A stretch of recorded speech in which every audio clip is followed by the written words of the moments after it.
Welcome to VTV prime focus. Laddu రాజకీయం కావాలా నాయనా అని ప్రశ్నిస్తున్నారు ఆంధ్రప్రదేశ్ సీఎం చంద్రబాబు నాయుడు గారిని నెటిజన్. ఎందుకంటే తిరుపతి లడ్డు తయారీలో వాడే నెయ్యిలో కల్తీ జరిగింది అని ఒక ఘోరమైనటువంటి ఆరోపణ ఆయన చేశారు.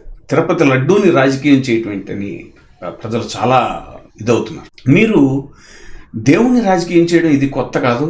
అంతకుముందు రాజశేఖర రెడ్డి గారి విషయంలో కూడా ఇలాగే చేశారు. మీరు రాజశేఖర రెడ్డి గారిని ఆయన హయాంలో తిరుపతిలో అన్యమత ప్రచారం జరుగుతోంది అంటూ మీరు ఆయన మీద బురద చల్లారు. ఎందుకనంటే ఆ ఫ్యామిలీ క్రిస్టియన్ ఫ్యామిలీ కాబట్టి వాళ్ళని ఇది ఈ మత రాజకీయాన్ని అడ్డు పెట్టుకుని హిందువుల మనోభావాలను దెబ్బతీసే ఫ్యామిలీగా వాళ్ళని చిత్రీకరించాలనేటువంటి మీ కుట్ర ఇప్పటిది కాదు, అప్పటి నుంచి ఉంది. అయితే వారి హయాంలో జరిగినటువంటి ఒక విషయం ఏంటో మీకు తెలియాలి, మీకు తెలుసు, ప్రజలకు తెలియాలి. ఎందుకంటే ఇది సోషల్ మీడియా యుగం. ప్రతి దాన్ని జనం అప్పటికప్పుడు మర్చిపోయిన వాటిని గుర్తు చేయడానికి యూట్యూబ్ ఇంకా రకరకాల సోర్సెస్ ఉన్నాయి. అవి ఆ డాక్యుమెంట్స్, అవి ఆ ఎవిడెన్స్లు అవి భద్రంగానే ఉంటాయి. ఇప్పుడు ఫర్ ఎగ్జాంపుల్ అసలు రాజశేఖర రెడ్డి గారి హయాంలోనే తిరుమల కొండలు అనేటువంటివి పూర్తిగా హిందువుల యొక్క క్షేత్రం, దాంట్లో అన్యమత ప్రచారానికి స్థానం లేదు అని రాజశేఖర రెడ్డి గారి హయాంలో ఆర్డినెన్స్ తీసుకొచ్చారు. 2007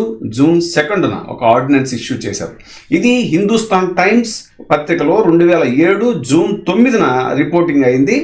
ఏంటంటే ఆంధ్రప్రదేశ్ సీఎం శ్రీ వైఎస్ రాజశేఖర రెడ్డి గారు, అప్పుడు ROC శ్రీ వైఎస్ రాజశేఖర రెడ్డి గారు says that his government has issued an ordinance on June 2nd in this regard, responding to the outcry from Hindu religious groups who have been protesting over recent attempts to preach their faiths at the holy shrine of Lord Venkateswara at Tirumala. The Andhra Pradesh government has notified that the 7 hills of Tirumala would remain a place of worship only for Hindus and has prohibited propagation of other religions అని చాలా స్పష్టంగా ఒక జీవోని ఇచ్చారు, ఒక ordinance తెచ్చారు. ఎలాంటి family మీద మీరు బురద జల్లాలనుకుంటున్నారు చంద్రబాబు నాయుడు గారు? ఇప్పుడు మళ్ళీ అసలు 2015లో మీ హయాంలోనే ఈ నెయ్యి క్వాలిటీ బాగోలేదని ల్యాబ్ టెస్ట్కి పంపిస్తే అక్కడ రిజెక్ట్ చేసినటువంటి సందర్భం ఉంది. ఇది రొటీన్గా జరిగే ప్రాసెస్. దీన్ని రాజకీయం చేయటం ఏంటి? అసలు లడ్డూ రాజకీయం కావాలా నాయన అని మొత్తుకుంటున్నారు జనం. You have to realize. ఇప్పుడే సబ్స్క్రైబ్ చేయండి, లైక్ చేయండి, షేర్ చేయండి.